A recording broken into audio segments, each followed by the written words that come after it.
live back again. We just changed a little bit the schedule, but it's fine because I'm here with Mario Hey, from King.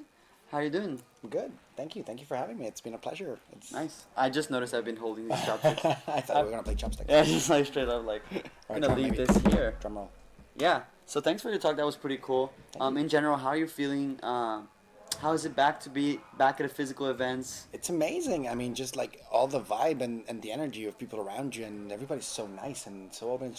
It's it's great to see people again, right? In a physical space Yeah. and being together. It's been really interesting. And it's good to talk with the online audience as well. Which Also, is yeah. right. Hola. Hello.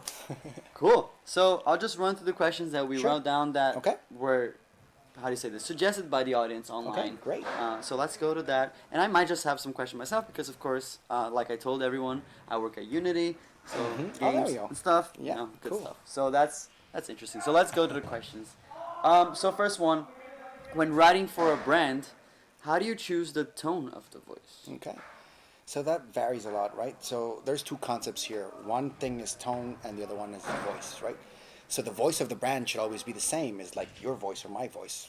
What changes is the tone. If you think about it, when you speak to your peers, or when you speak to your friends, or when you speak to your family, the tone varies, but you're always yourself, right?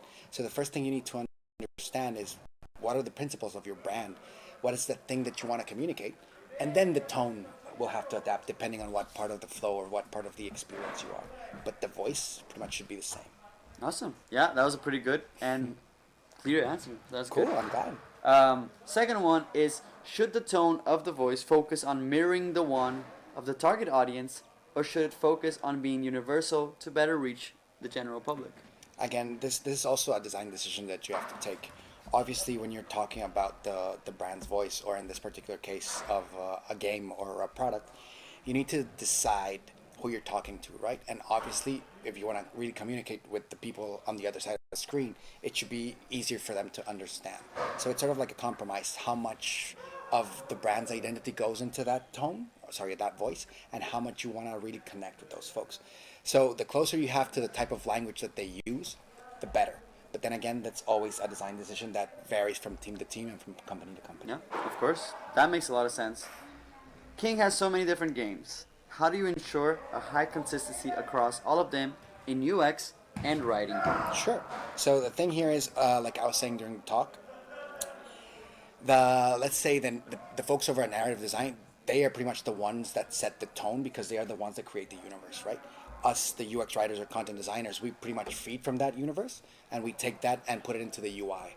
So the idea here is, how do you document and how do you make sure that it's very clear via principles or via some sort of documentation of how that voice for that game is going to happen and how those tone shifts might happen along the way.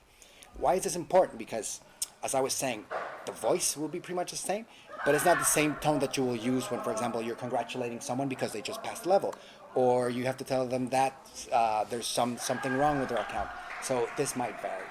The best thing that you can do is try to understand how you're going to document all those steps and how it's going to look, and make sure that, one, that's some piece of information that always keeps evolving, and two, to make sure that every single person who's going to be writing understands where those design decisions for that voice and those changes of tone come from.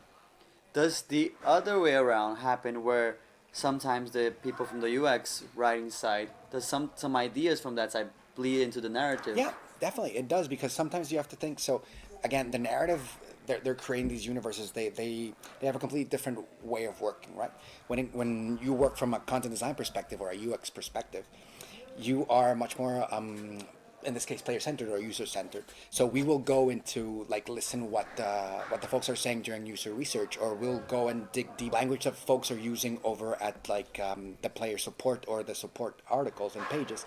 Sometimes you pick up language patterns that you see. So why are we trying to explain this thing this way when all of these folks are already doing it this way? So let's bring it back and let's try to see how we can introduce that into the universe. So yes, it's a two-way street. It's about being flexible, but it's also about being as collaborative as possible, especially because both narrative and content design are writing folks. So let's try to work together. Yeah, of course, trying to work together. But and do you also work with the general design team? And even to the game design level, Yes. to the balancing, and Yes. how does that communication work? Sure. So again, this is a depends thing, right? It depends on the project that you're working with.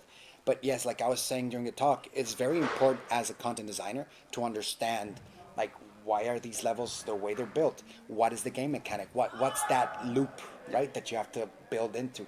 Because if I don't understand how the game works, and if I don't understand the story or the characters that are behind the game or that level or that feature, I can't explain to people what they need to do within those steps, right? Within that flow. So the closer you work with most people, the better. Sometimes, yes, you'll work, especially a lot more with game designers and narrative designers. But sometimes we need to learn about the economy of the game, why we can't offer more than this. Sometimes you need to work with marketing to understand what they're saying at the beginning of the funnel, so we bring that over. Because if you think about it, in a way, Andre, the players or the people that are on the other side of the screen, they don't know if that piece is being written by marketing or by content design or by player support. For them, it's the game that's The talking. output is just that Exactly. So signal. we have to make sure that it doesn't matter what piece of content they're reading or they're consuming, that it feels that it comes from the same voice, right? From the same game. Is there a personal tip that you would give to people to better create a relationship within the team for that sort of communication so that everyone's in the same line? Because as you know, sometimes you can join some teams and programmers will be very programmer focused.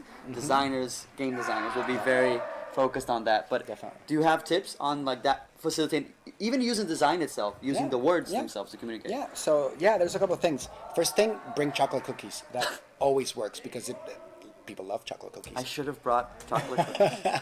A second thing is you need to understand what's relevant for the folks on the other side, right? So what makes them tick? What are those levers or those KPIs they're looking for? If it's more of a business focus, then learn about that. You don't have to become an expert, but you need to understand, for example, for the devs, what's important for them. Yeah. How can you work together and how can you try to speak the same language so you understand each other? So that means you'll need to understand a little bit of how these folks work to come to that point where you actually start to collaborate. And it takes time, and it takes time and it takes a lot of effort. And there's something that Nicole tells. She has a podcast that's called Content Rookie, which I highly recommend. She says you have to be empathetically annoying, which means you have to be knocking on doors and doors and doors and doors and doors and try to have those conversations. And people are super, super nice when you come with chocolate cookies. So That's one of the best advices. Design matters. 2021 is just bring chocolate cookies. Now, I will just continue the trend that I'm asking everyone. So you gave the talk, you gave some resources, but is there any additional resources for people that are more interested in your area and things that just people want to read more? Either is that's the old Gamma Sutra, whatever it is. Any resources that you just want to tell people online? sure. I mean, definitely, like I was saying on talk, is like if you check out the UX writing library, there's a whole bunch of books there. You have to think that again, content design or UX writing, depends how it's called within your company or within your scenario, is a fairly young discipline as such. So we're very lucky that now we have some really interesting books out there. Definitely check out the UX Writers Collective. Also, they have lots of really interesting information, and you also have Working in Content, which is a new website that came along early this year, and they have very and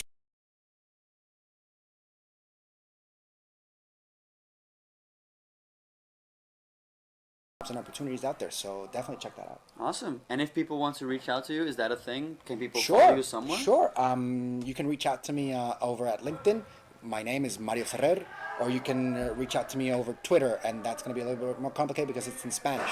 So it's Ahiteva, Ahiteva, which in Spanish translates there it goes. I don't know. Ahí te va. Ahiteva. Nice. Sí, sí. In Portuguese, that would be Ai vai. I don't Ai know. vai. I There you think go. Ai vai. That would So, just yeah, be the easiest definitely. way to say that. Twitter or LinkedIn is the best way to contact me. Awesome. So thank you very much, Mario. We're Obrigado. almost wrapping up. Gracias. Yeah, and this is really cool. I'm definitely going to continue the conversation here because game, why not? Sure. And so actually, for the rest of the event, we'll just have the rest of the event that you'll be watching. With people going on, with Veronica presenting, and this is pretty much for the online side, and I'm so happy that this was the wrapping up. Oh wow! Thank you. So there you What an go, honor. an exclusive. So we'll just wrap up this and then have fun in the event. And for those of you online, just continue watching and keep sending comments because even if you have post-interview questions for Mario or anyone else, just be like, send them and I'll poke him, be like, "Hey, you want a chocolate cookie?" And then I'll convince him. You're to using my own weapons against me, Of man. That's course. smart. Of course. No, but thank you everybody for watching and for sticking up together. Is like we're here, but we can feel your vibe. So we greatly appreciate that that you're being here with us, even if it's on the other side of the screen. So hi, Mom. Hi, Mom. Mario's mom. Hi. And then he was like, "Okay, cool. So that's it. So we'll just go back to the normal event, and then take your break, whatever you need. But thank you so much for watching, and it was an honor. Thank you."